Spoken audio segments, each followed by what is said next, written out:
Hello friends, இன்னைக்கு நம்ம என்ன பண்ணலான்னா பூண்டு குழம்பு செய்ய போகிறோம். அதுக்கு நான் தேவையான அளவு பூண்டு எடுத்துக்கிறேன்.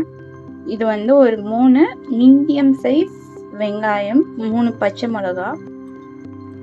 என்கிட்ட அந்த இடிக்கிறது இருக்குதான், பட் அது ரொம்ப நாளாக யூஸ் பண்ணுங்க, அதனால நான் அதை எடுக்கிறது இல்லை. இப்போ கடாய் வச்சுக்கலாம்.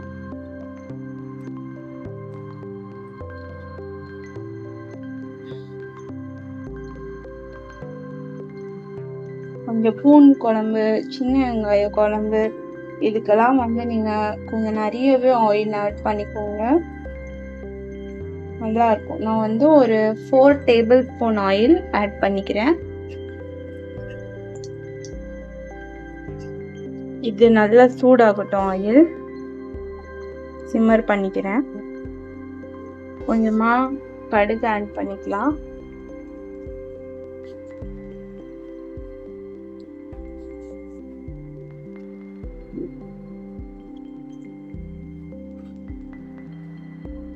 கொஞ்சமா ஜீரகம் ஆட் பண்ணிக்கலாம்.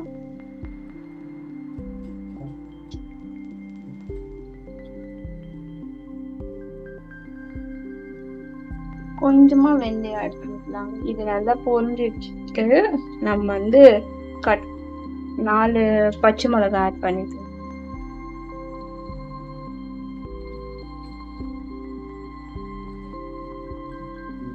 பார்த்து கொஞ்சம் சேஃபா ஒர்க் பண்ணுங்க. இப்போ நம்ம இடிச்சு இந்த பூண்டு இருக்கு பார்த்தீங்களா, அதே ஆட் பண்ணிக்கலாம். நல்லா வதங்கணும்.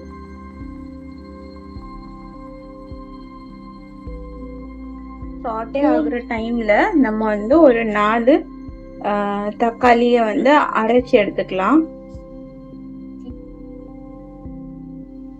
அரைக்கணும்னு அவசியம் இல்லைங்க, பட் என் பசங்க அப்படியே எடுத்து ஓரமா வச்சிருவாங்க, அதனால நான் அரைச்சி எடுத்துக்கிறேன்.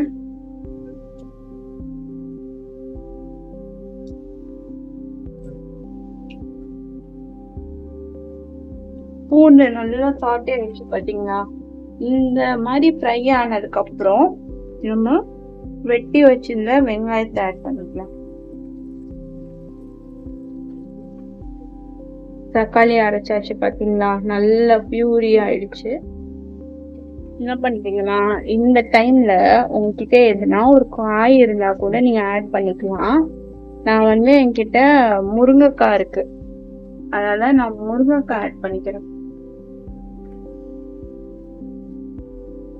காயை ஆட் பண்ணணும்னு அவசியம் இல்லைங்க, பட் என்கிட்ட நிறைய இருக்கிறதுனால நான் ஆட் பண்ணிக்கிறேன்.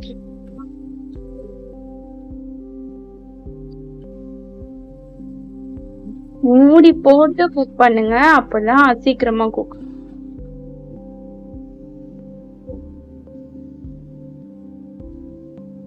தக்காளி ஆட் பண்ணிக்கலாம்.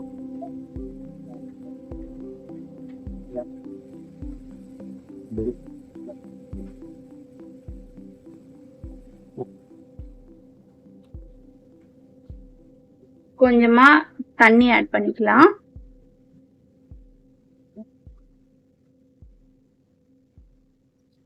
குழம்பு மிளகாத்தூள் ஒரு 3 டேபிள் ஸ்பூன் ஆட் பண்ணிக்கிறேன்.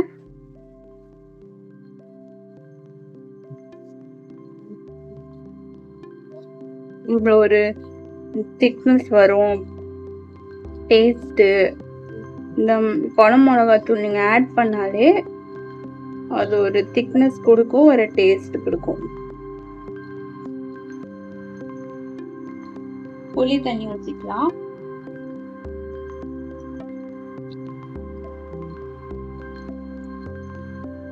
குழம்புக்கு தேவையான சால்ட் ஆட் பண்ணிக்கலாம்.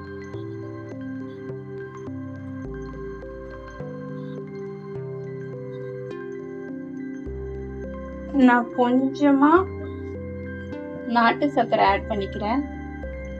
இப்பதாங்க இந்த குழம்புல எல்லா ஃப்ளேவர்ஸுமே, புளிப்பு, லைட்டா தித்திப்பு, லைட்டா காரம், இப்படி எல்லா ஃப்ளேவர்ஸும் ரொம்ப டேஸ்டா இருக்குங்க. நீங்க கண்டிப்பா இந்த மாதிரி ட்ரை பண்ணி பாருங்க. கார குழம்பு, பூண்டு குழம்பு, சின்ன வெங்காய குழம்பு, இதுக்கெல்லாம் கொஞ்சமா, ரொம்ப வேணாங்க, கொஞ்சமா நாட்டு சர்க்கரை இல்ல வெல்லம் இதெல்லாம் ஆட் பண்ணிக்கோங்க.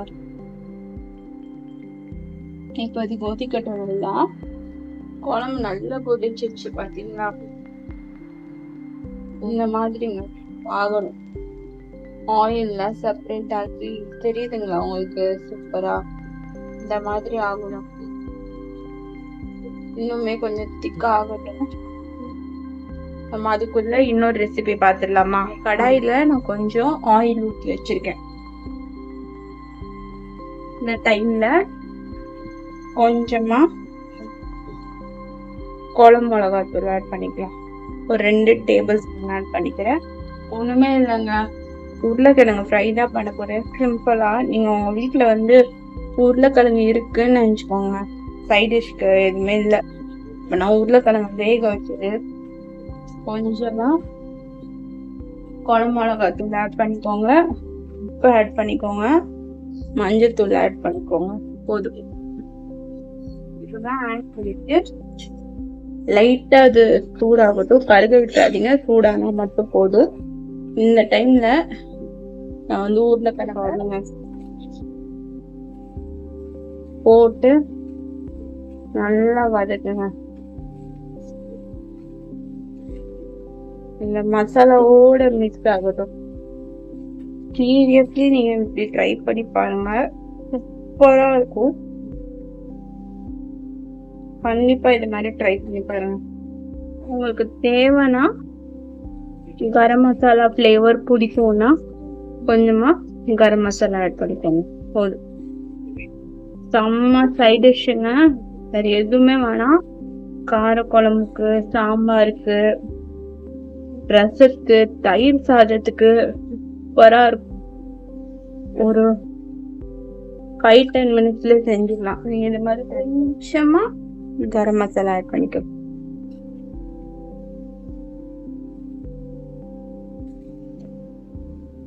தண்ணிலாம் ஆட் பண்ணாங்க, இந்த ஆயிலே தூக்காட்டு ஆகட்டும். உண்மை நாங்க செம்ம டேஸ்டா இருக்கும். இந்த மாதிரி ஒரு வாட்டி ட்ரை பண்ணி பாருங்க. Easy and simple recipe. உருளைக்கிழங்கு இருந்தா மட்டும் போதும். உருளைக்கிழங்கு சாதம் ஒரே அரிசியில முடிச்சிட்டோமா? ஒரு 1 ஹவர்ல குயிக்கா முடிச்சிடலாங்க. நீங்க இந்த மாதிரி பண்ணி வேணும்.